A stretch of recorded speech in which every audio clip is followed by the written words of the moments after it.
जय जगन्नाथ नमस्कार। आसतु नजर पकईवा मयूरभंज जिलार बछा बछा खबर गुड़िक उपरे। आपण जदि मयूरभंज को भल पाउथांती ताहले वीडियोटी को शेष पर्यंत देखंतु। आउ चैनल को जो मैंने प्रथम कर आछंती सब्सक्राइब करंतु।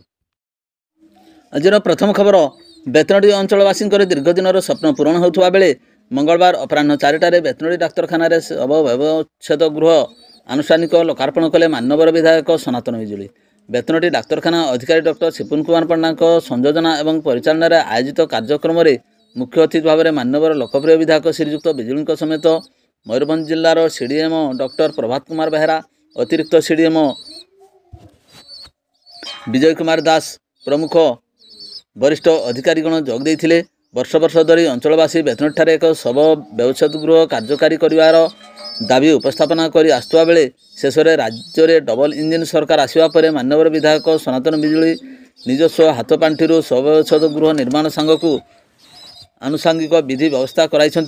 शव व्यवच्छेद पर नियोजित कर्मचारी माने वर्तमान बारिपदा ठारे तालीम ग्रहण करुवा बेले चलित मासरे शव व्यवच्छेद प्रक्रिया आरंभ होगा नहीं स्वास्थ्य विभाग पक्षर सूचना दी जाइए। यही अवसर में बेतनडी डाक्तरखाना अमिताभ दास, संतोष गिरी, बीपीओ सस्मिता दास, जनस्वास्थ्य संप्रसारण अधिकारी मंजुश्री दास समेत अन्य अधिकारी और कर्मचारी प्रमुख उपस्थित रही।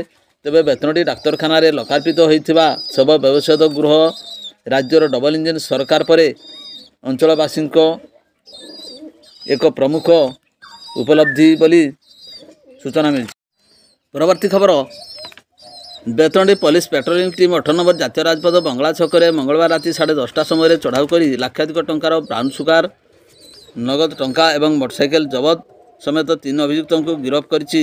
बेतनडी पुलिस गिरफ्त अभियुक्त माने होउचंती मयूरभंज जिला रायरंगपुर टाउन थाना अधीन वार्ड नंबर 14 इचिंडा ग्रामर शत्रुघ्न महांतर 25 वर्षीय पुओ संगम ओरफ प्रत्युष महांत, बांगरीपसी थाना अधीन हाणदा ग्रामर केदार चंद्र बेहरार 43 वर्षीय पुओ शंकरा ओरफ शंकरषण बेहरा एवं बालेश्वर जिला सहदेव खुंटा अधीन अरोड़ बजार अंचल सतलक मल्लिकर 25 वर्षीय पुओ मुना ओरफ मुना मल्लिक।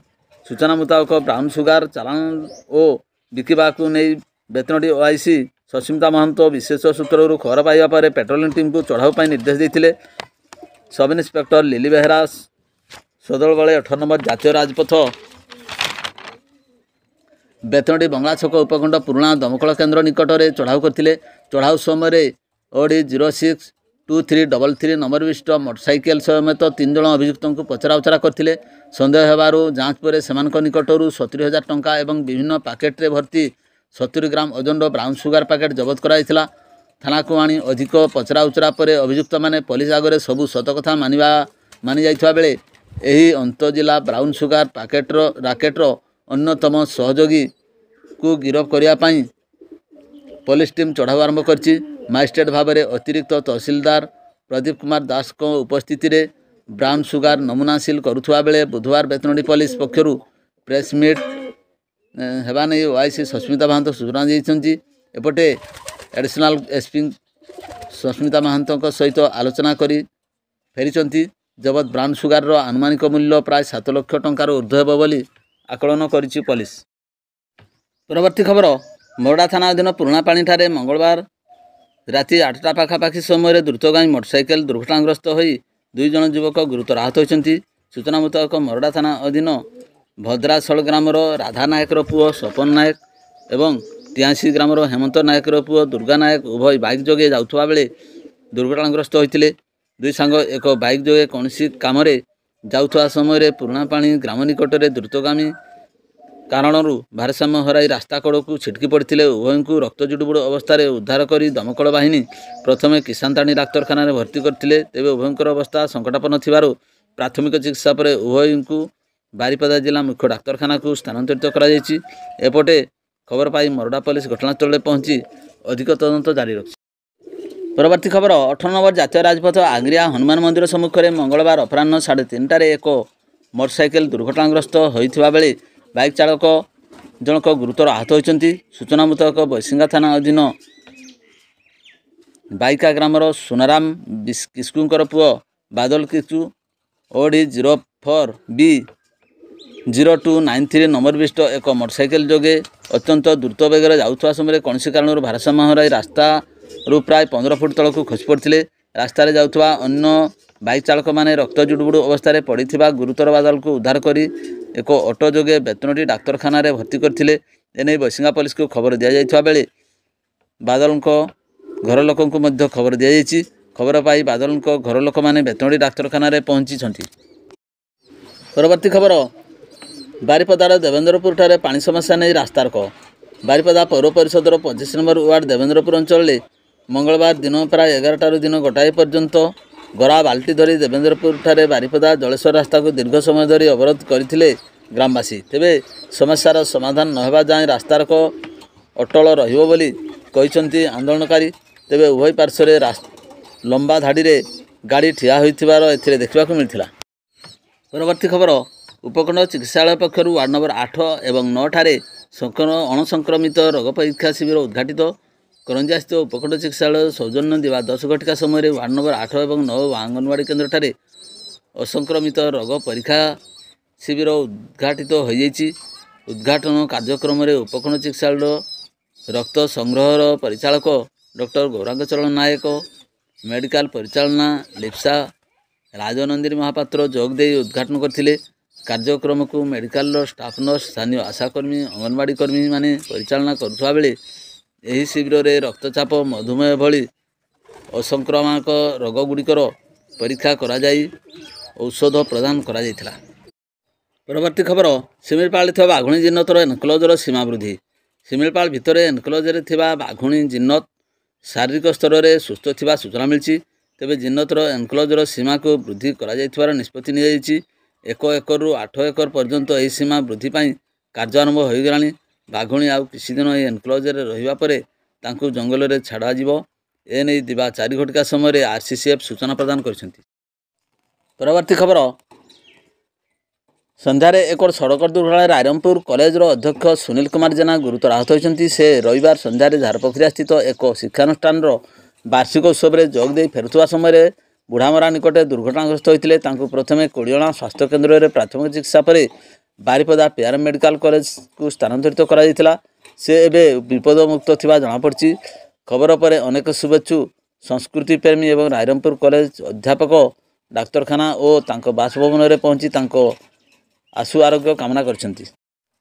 परवर्ती खबर जैनिक नाबालिका को बलात्कार सह मारिदेवा उद्देश्य काठफाड़िया माड़ मारी आहत करने अभियोग 2019 मामला को बारिपदा आड़क अतिरिक्त जिला दौर जज संतोष कुमार नायक विचार कर मयूरभंज जिला शरद थाना अधीन सोरडिया ग्रामर अभियुक्त दुमी सिंह बानरा और पांड्या 30 वर्ष को दोषी सब्यस्त करने सह आजीवन कारादंड आदेश शुणाई। नाबालिका पीड़िता को क्षतिपूरण बाबद करने 5 लाख टंका कौन जातीयकरण बैंक में 10 वर्ष सकाशे स्थायी जमा करने नहीं जिला आईन सेवा प्राधिकरण अवगति राय उल्लेख कराई। सरकार पक्ष स्वतंत्र पीपी मनोरंजन पट्टनायक मामला परिचालना करथिले।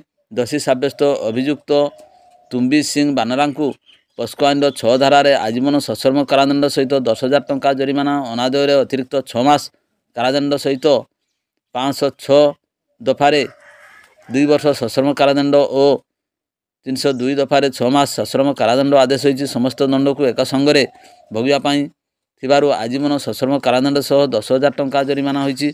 अभियुक्त कारागार में विचाराधीन कैदी रहिथिबार अवधि को मोट दंडादेश ह्रास कराजिबा नै राय उल्लेख होइछि। परवर्ती खबर विषयपरि सोमवार विलंबित राति रे पहरा समय जोड़िया पंचायत कार्यालय सम्मुखें गोरु बोझे हो जाउथबा एक टाटा एसी को जबत करछि। गाड़ी में छंदाछंदी हो जाउथबा 5टी गोरु को पुलिस उद्धार करथिबा बेले घटनास्थल चालक फेरार हो जाइछि। सहयोग को अटक रखी थाना अधिकारी मिनी भई एवं एएसआई घनश्याम मल्लिकों तत्वावधान में गोरुगुड़ी को करंजिया स्थित गौशाला को पठाई दि जाइथिबा जनापड़ी। सूचना मुताबक विषयपरि सोमवार राति रे पहरा करथुवा समय रायरंगपुर दिगरु मुख्य रास्ता न आसी एक बाईपास रास्ता गोरु बोझे गाड़ी जाउथला। द्रुत गति में आसुवा टाटा एसी ओडी 11 AD 1133 को पुलिस अटकाई जांच करिवारु सेथिरे खुंदाखुंदी होई 5टी गाई को अति निर्दय भाव में निया जाउथुवा पुलिस देखा पाइथिला।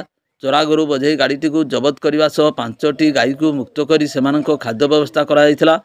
ଚାଲାଣ ହେଉଥିବା 5ଟି ଗାଈକୁ ବିଶୋଇ ଥାନା ଲୁହାକାନି ଗ୍ରାମର ମହମ୍ମଦ ହୁସେନ ବୟସ 37 ବର୍ଷ ରାଇରଙ୍ଗପୁର ଗ୍ରାମାଞ୍ଚଳ ଥାନା ଟେଣ୍ଟପଶି ଗ୍ରାମରୁ ଆଣୁଥିବା ଥାନା ପକ୍ଷରୁ ଜାଣିପାରିଛି। ଚାଳକ ଘଟଣାସ୍ଥଳରୁ ଫେରାର ହୋଇଯାଇଥିବା ବେଳେ ସହଯୋଗୀ ମହମ୍ମଦ ହୁସେନକୁ କୋର୍ଟ ଚାଲାଣ କରାଯାଇଥିବା ଜଣାଯାଇଛି। ଏହି ଗୋରୁ ଚାଲାଣ ଘଟଣାରେ କେସ୍ ନମ୍ବର 30/2025 ମାମଲା ରୁଜୁ କରି ପୋଲିସ ଅନୁସନ୍ଧାନ ଜାରି ରଖିଛି। ପରବର୍ତ୍ତୀ ଖବର 2022 ମସିହାରେ ଏକ ସ୍ତ୍ରୀ ହତ୍ୟା ମାମଲାର ବାରିପଦା ଅତିରିକ୍ତ ଜିଲ୍ଲା ଜଜ୍ ତଥା ଭିଜିଲାନ୍ସ ସ୍ୱତନ୍ତ୍ର ଜଜ୍ ପୂର୍ଣ୍ଣିମା ଜେନା ବିଚାର କରି ଅଭିଯୁକ୍ତ ସ୍ୱାମୀ ମୟୂରଭଞ୍ଜ ଜିଲ୍ଲା ମରଡ଼ା ଥାନା ଅଧୀନ ଚିକଟାମାଟିଆ ଗ୍ରାମର ବିଦା ଓରଫ ବିଦ୍ୟାଧର ନାୟକ ବୟସ 70 ବର୍ଷଙ୍କୁ ଦୋଷୀ ସାବ୍ୟସ୍ତ କରିବା ସହ ମଙ୍ଗଳବାର ଦଣ୍ଡାଦେଶ ଶୁଣାଇଛନ୍ତି। ଦୋଷୀ ସାବ୍ୟସ୍ତ ଅଭିଯୁକ୍ତ ସ୍ୱାମୀ ବିଦ୍ୟାଧର ନାୟକଙ୍କୁ 304/2 ଦଫାରେ 10 ବର୍ଷ ସଶ୍ରମ କାରାଦଣ୍ଡ ସହ 10,000 ଟଙ୍କା ଜରିମାନା ଅନାଦାୟରେ ଅତିରିକ୍ତ 6 ମାସ କାରାଦଣ୍ଡ ଆଦେଶ ହୋଇଛି। ବିଚାରାଧୀନ କଏଦୀ ଭାବେ ରହିଥିବା ଅବଧିକୁ ମୋଟ ଦଣ୍ଡାଦେଶରୁ ହ୍ରାସ କରାଯିବା ନେଇ ରାୟରେ ଉଲ୍ଲେଖ ରହିଛି। ସରକାରଙ୍କ ତରଫରୁ ଅତିରିକ୍ତ ପିପି ମନୋରଞ୍ଜନ ପଟ୍ଟନାୟକ ମାମଲା ପରିଚାଳନା କରିଥିଲେ। ମରଡ଼ା ଥାନାରେ 2022 ମଇ ମାସ 25 ତାରିଖରେ ଚିକଟାମାଟିଆ ଗ୍ରାମର ବୀରେନ ନାୟକଙ୍କ ଅଭିଯୋଗ ଅନୁଯାୟୀ ତାଙ୍କ ପିତା ବିଦ୍ୟାଧର ନାୟକ ପୂର୍ବଦିନ ଅର୍ଥାତ୍ 24 ତାରିଖ ସନ୍ଧ୍ୟା 7ଟା ସମୟରେ ଏକ ଠେଙ୍ଗାରେ ପିଟି ତାଙ୍କ ମା ପ୍ରସନ୍ନୀ ନାୟକଙ୍କୁ ମାରିଦେଇଥିବା ଉଲ୍ଲେଖ କରିଥିଲେ। ଏହି ଅଭିଯୋଗ ଅନୁଯାୟୀ ମରଡ଼ା ଥାନାରେ 125/22 ନମ୍ବରରେ ଏକ ମାମଲା 302 ଦଫାରେ ରୁଜୁ ହେବା ସହିତ ଅଭିଯୁକ୍ତକୁ ଗିରଫ କରି ବିଚାର ବିଭାଗ ହାଜତକୁ ପଠାଇ ଦିଆଯାଇଥିଲା। ସେହିଦିନଠାରୁ ବିଚାରାଧୀନ କଏଦୀ ଭାବେ ରହିଥିଲା। ଏହି ଘଟଣାର ତଦନ୍ତ କରି ପୁଲିସ 2022 ଅଗଷ୍ଟ 20 ତାରିଖରେ ଚାର୍ଜସିଟ୍ ଦାଖଲ କରିଥିଲେ ଏବଂ 2023 ଅକ୍ଟୋବର 9ରେ ଚାର୍ଜ ଫ୍ରେମ୍ ହୋଇଥିଲା।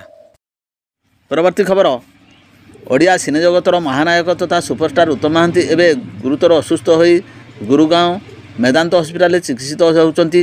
ଏହି ପରିପ୍ରେକ୍ଷୀରେ ସମଗ୍ର ଓଡ଼ିଶା ତାଙ୍କ ଆଶୁ ଆରୋଗ୍ୟ କାମନା କରି ବିଭିନ୍ନ ମନ୍ଦିରରେ ପୂଜାର୍ଚ୍ଚନା ଚାଲିଛି। ତାଙ୍କ ଜନ୍ମମାଟି ବାରିପଦା ଅରିଷାତୀ ଦେବୀ ମା ଅମ୍ବିକା ମନ୍ଦିରରେ ଅଭିରାମ ଅଭିନୟ ଅନୁଷ୍ଠାନର ପ୍ରତିଷ୍ଠାତା ଚିନ୍ମୟ ଦାସ ପଟ୍ଟନାୟକ ସଂଯୋଜନା ସହ ଉତ୍କଳ ସାମ୍ବାଦିକ ସଂଘ ମୟୂରଭଞ୍ଜ ଶାଖା ସଭାପତି ସୌମ୍ୟରଞ୍ଜନ ପଟ୍ଟନାୟକଙ୍କ ପରିଚାଳନାରେ ମଙ୍ଗଳବାର ସନ୍ଧ୍ୟାରେ 108 ଦୀପ ପ୍ରଜ୍ୱଳନ କରାଯାଇ ପ୍ରାର୍ଥନା କରାଯାଇଥିଲା। ଏଥିରେ ବହୁ କର୍ମକର୍ତ୍ତା ଏବଂ ସଦସ୍ୟ ଯୋଗ ଦେଇଥିଲେ। ଏହି ଅବସରରେ ଶୁଭେଚ୍ଛୁଙ୍କ ପକ୍ଷରୁ ତାଙ୍କ ଆଶୁ ଆରୋଗ୍ୟ କାମନା କରି ସମସ୍ତ ଘରେ ଦୀପଟିଏ ଜାଳିବା ପାଇଁ ନିବେଦନ କରାଯାଇଛି। ପରବର୍ତ୍ତୀ ଖବର ରାଜଧାନୀ ଏବଂ ଛିନତାଇ ମାମଲାରେ ଜଡ଼ିତ ଅଭିଯୁକ୍ତ ରାଜଗୋବିନ୍ଦପୁର ପୁଲିସ ଜଣଙ୍କୁ ଗିରଫ କରି କୋର୍ଟ ଚାଲାଣ କରିଛି। ଖବର ନେବାରେ ଜଣାପଡ଼ିଛି ଯେ ନାରଙ୍ଗବାଜ ଗ୍ରାମର ରବି ପାହାଡ଼ି ଟ୍ରାକ୍ଟର ଯୋଗେ ଗୃହ ନିର୍ମାଣ ସାମଗ୍ରୀ ନେଇ ଯାଉଥିବା ବେଳେ ବସ୍ତା କାଳିଗିରି ଫାଟକ ନିକଟରେ ବସ୍ତା ଥାନା ଅନ୍ତର୍ଗତ ବ୍ରାହ୍ମଣମରା ଗ୍ରାମର ଅନନ୍ତ ଦେହୁରୀଙ୍କ ପୁଅ ରଞ୍ଜନ ଦେହୁରୀ ଓରଫ ଜଗା ଏବଂ ତାଙ୍କ ସହଯୋଗୀମାନେ ଟ୍ରାକ୍ଟର ଅଟକାଇ ଦାଦାବଟି ମାଗିଥିଲେ। ଟ୍ରାକ୍ଟର ମାଲିକ ରବି ପାହାଡ଼ି କାରଣ ପଚାରିବାରୁ ତାଙ୍କୁ ବିଭିନ୍ନ ପ୍ରକାର ଅଶ୍ଳୀଳ ଭାଷାରେ ଗାଳିଗୁଲଜ କରିବା ସହିତ ଧମକ ଚମକ ଦେଇଥିଲେ। ଏନେଇ ରବି ପାହାଡ଼ି ରାଜଗୋବିନ୍ଦପୁର ଥାନାରେ ଲିଖିତ ଅଭିଯୋଗ କରିଥିଲେ। ଅଭିଯୁକ୍ତକୁ ଆଧାର କରି ପୋଲିସ 45/25 ମୂଳେ ଏକ ମାମଲା ରୁଜୁ କରି ଅଭିଯୁକ୍ତକୁ କୋର୍ଟ ଚାଲାଣ କରିଛି। ସୂଚନାଯୋଗ୍ୟ ଯେ ପୂର୍ବରୁ ରଞ୍ଜନ ଦେହୁରୀ ଓରଫ ଜଗା ନାମରେ 3ଟି ମାମଲା ଥିବାବେଳେ ବସ୍ତା ଏବଂ ରୁପ୍ସା ଥାନାରେ ମଧ୍ୟ ବିଭିନ୍ନ ମାମଲା ରହିଥିବା ଜଣାପଡ଼ିଛି। ଭିଡ଼ିଓଟିକୁ ଶେଷ ପର୍ଯ୍ୟନ୍ତ ଦେଖିଥିବାରୁ ଅନେକ ଧନ୍ୟବାଦ।